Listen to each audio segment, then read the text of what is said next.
Hello students, welcome back to my channel. तो आज हम एक बहुत ही इंपॉर्टेंट टॉपिक के बारे में पढ़ने वाले हैं, प्रोडक्शन ऑफ एक्सरेज।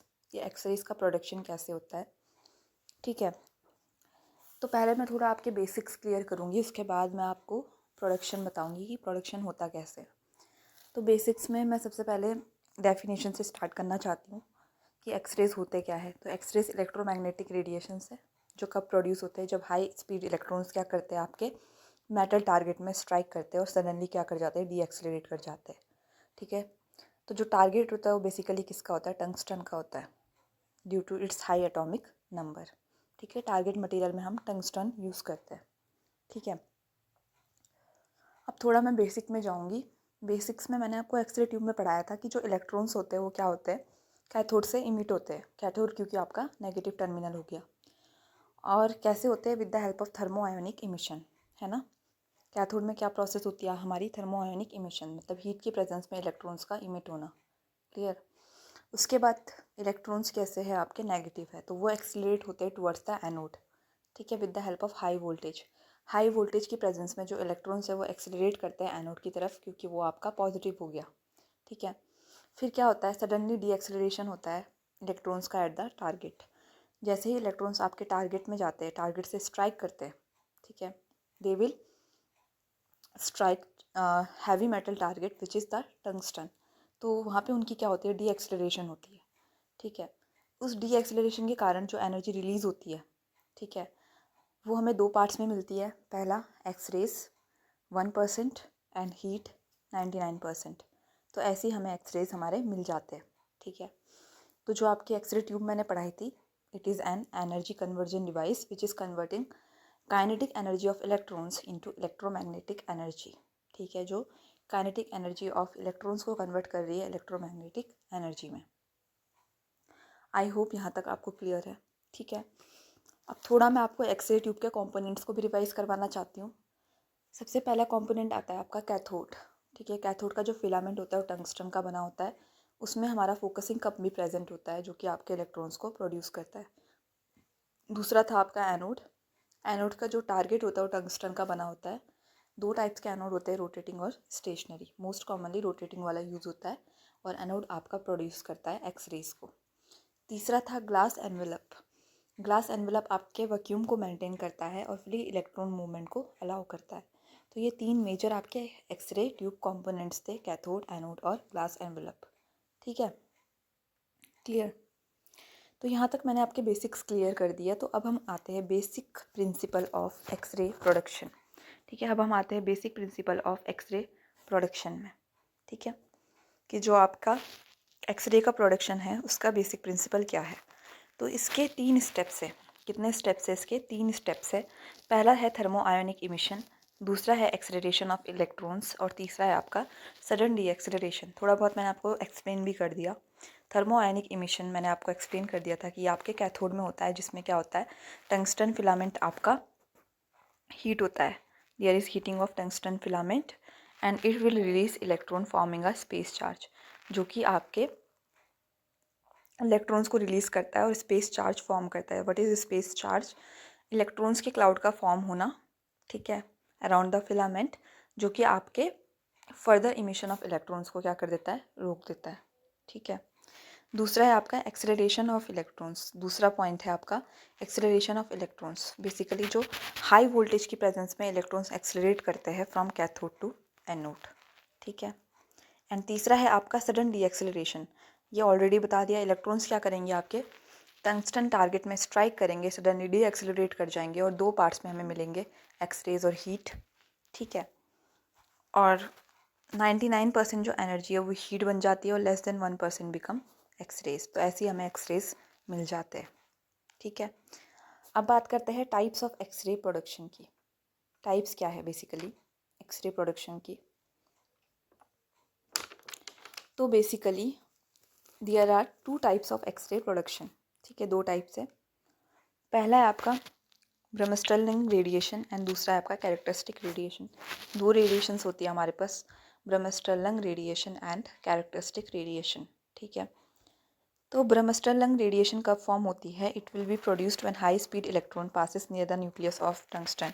बेसिकली जो आपके हाई स्पीड इलेक्ट्रॉन्स है वो आपके टंगस्टन के न्यूक्लियस से पास करते हैं और डीएक्सलरेट हो जाते हैं। ठीक है, क्या हो जाते हैं? डीएक्सलरेट हो जाते हैं। बेसिकली हम ब्रह्मस्टर लंग रेडिएशन को ब्रेकिंग रेडिएशन भी कहते हैं। इसमें जो इलेक्ट्रॉन्स है वो आपके टंगस्टन के न्यूक्लियस के पास में जाते हैं, सडनली रिफ्लेक्ट होके वो स्लो डाउन हो जाते हैं, जिसके कारण एनर्जी लॉस्ट हो जाती है और एक्सरे फोटोन्स इमिट हो जाते हैं। ठीक है, इसके जो मेन फीचर्स है वो ये है कि इसमें जो स्पेक्ट्रम फॉर्म होता है एनर्जी का वो कंटिन्यूस होता है। ठीक है, और ये फॉर्म करती है major portion of diagnostic X rays. जो आपकी ब्रह्मस्टर लंग रेडिएशन है it will form your major portion of diagnostic X rays. ठीक है, वहीं जब हम बात करते हैं कैरेक्टरिस्टिक रेडिएशन की जो कि माइनर वाली है, ठीक है, ये तब होती है when incoming electron ejects an inner shell electrons. जब क्या करता है, जो आपका इनकमिंग इलेक्ट्रॉन है वो इजेक्ट करता है इनर शेल इलेक्ट्रॉन को। जो आपका इलेक्ट्रॉन आ रहा है वो क्या करेगा, आपके इनर शेल इलेक्ट्रॉन को क्या करेगा, इजेक्ट करेगा। ठीक है, and outer shell electron fills the vacancy. अब क्योंकि इनर शेल इलेक्ट्रॉन से क्या हो रहा है, इलेक्ट्रॉन इजेक्ट हो रहा है, तो वहाँ पे वैकेंसी क्रिएट हो जाती है जो कि आउटर शेल वाला इलेक्ट्रॉन फिल करता है। ठीक है, आउटर शेल वाला इलेक्ट्रॉन क्या करता है, उस वैकेंसी को फिल करता है और क्या इमिट करता है, एक्सरे फोटोन इमिट करता है विद डिस्क्रीट एनर्जी। डिस्क्रीट मतलब यहाँ पे एनर्जी का डिफरेंस होगा। ठीक है, तो दोबारा बताती हूँ कि कैरेक्टरिस्टिक रेडिएशन में जो आपका इनकमिंग इलेक्ट्रॉन है वो इजेक्ट करता है इलेक्ट्रॉन को from the inner shell, usually K shell से। ठीक है, जिसके कारण क्या होती है, वैकेंसी क्रिएट हो जाती है। अब जो आपका आउटर शेल होगा वो क्या करेगा, उस वैकेंसी को फिल करेगा अपने इलेक्ट्रॉन से, जिसके कारण there will be a energy difference created. ठीक है, एनर्जी का डिफरेंस क्रिएट हो जाएगा और वही एनर्जी डिफरेंस आपका एक्सरे फोटोन को क्या करेगा, इमिट करेगा। ठीक है, तो कैरेक्टरिस्टिक रेडिएशन के फीचर्स क्या है कि इसमें जो एनर्जी की पीक्स होती है वो डिस्क्रीट होती है, क्योंकि there is a difference in energy between the two shells. ठीक है, and energy will be dependent on target material. ठीक है, क्लियर हो गया? तो मतलब मेन खेल यहाँ पे एनर्जी का है, इसलिए एनर्जी क्या हो गया, कैरेक्टरिस्टिक हो गया टारगेट एलिमेंट का। ठीक है, तो आई होप आपको समझ में आ गया होगा ब्रह्मस्टर लंग रेडिएशन और कैरेक्टरिस्टिक रेडिएशन। दोबारा से बता देती हूँ कि ब्रह्मस्टर लंग रेडिएशन को हम ब्रेकिंग रेडिएशन भी कहते हैं। इसमें बेसिकली क्या होता है, जो हाई स्पीड इलेक्ट्रॉन्स है वो टंगस्टन के न्यूक्लियस के सामने से पास होते हैं और डीएक्सलरेट हो जाते हैं, जिसके कारण वो कंटिन्यूस स्पेक्ट्रम बनाते हैं और ये मेजर पोर्शन बनाता है आपके डायग्नोस्टिक एक्सरेज का, अबाउट 70 to 90%। वहीं जो कैरेक्टरिस्टिक रेडिएशन है जो आपकी माइनर वाली है, इसमें क्या होता है, जो इनकमिंग इलेक्ट्रॉन है वो इजेक्ट करता है इनर शेल इलेक्ट्रॉन्स को, और जो आउटर शेल इलेक्ट्रॉन है वो फिल करेगा वैकेंसी को। ठीक है, जिसके कारण एक्सरे फोटोन इमिट होगा विद डिस्क्रीट एनर्जी। ठीक है, क्लियर? बाकी यहाँ पे एक टेबल बनी हुई है, major components of X ray tube, ये मैंने पढ़ा दिए थे। कैथोड के मेन पार्ट्स है tungsten, filament and focusing cup, और फंक्शन होता है प्रोड्यूसेस एंड फोकस इलेक्ट्रॉन। दूसरा था आपका एनोड।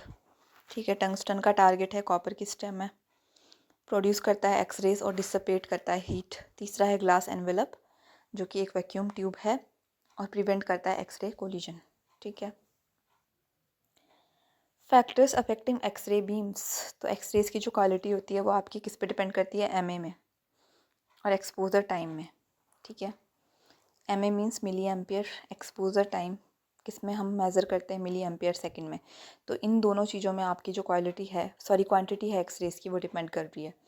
दूसरा है क्वालिटी किस पे डिपेंड करती है, तो क्वालिटी आपकी डिपेंड करती है केवीपी और फिल्ट्रेशन में। KVP means your voltage and your filtration. ठीक है, और एक मोस्ट इम्पॉर्टेंट पॉइंट यहाँ पे, जो एक्सरेज है वो आपके एनोड के टारगेट में प्रोड्यूस होते हैं। अगर कोई भी क्वेश्चन पूछ ले कि एक्सरेज का प्रोडक्शन कहाँ पे होता है, तो क्या बताओगे, एनोड के टारगेट में होता है। ठीक है, तो आई होप आपको प्रोडक्शन ऑफ एक्सरेज क्लियर हो गया होगा। ठीक है, कहाँ पे प्रोड्यूस होते हैं एक्सरेज, एनोड के टारगेट में। ठीक है, टंगस्टन हम क्यों यूज़ करते हैं, क्योंकि उसका एटॉमिक नंबर हाई होता है, that is 74। Melting point high होता है, हीट रेजिस्टेंस अच्छी होती है। दो टाइप्स की हमने रेडिएशन पढ़ी थी, bremsstrahlung which is the major and characteristic which is the minor. ठीक है, और जो आपका वैक्यूम है वो प्रिवेंट करता है इलेक्ट्रॉन के कोलिजन को। ठीक है, एंड लेस देन 1% एनर्जी आपकी एक्सरेज में कन्वर्ट होती है। सो बेसिक पॉइंट्स आप याद रख लेना। Thermionic emission, acceleration and deceleration. Types याद रख लेना, ब्रह्मस्टरलंग एंड कैरेक्टरिस्टिक रेडिएशन। ठीक है, ये देखो जो पॉइंट्स मैंने आखिरी में बोले वो ये रहे। Tungsten is used due to high atomic number and high melting point. Bremsstrahlung radiation आपका मेजर पोर्शन बना रहा है। वैक्यूम आपका इलेक्ट्रॉन कोलिजन को रोक रहा है and less than 1% energy is converted into X rays. ठीक है, तो मैंने आपको बहुत ही शॉर्ट में बता दिया पूरा एक्सरे प्रोडक्शन। आई होप आपको समझ में आ गया, और प्लीज़ मेरे चैनल को सपोर्ट कीजिए, लाइक सब्सक्राइब कीजिए और शेयर भी कीजिए अपने फ्रेंड्स में। So thank you so much guys.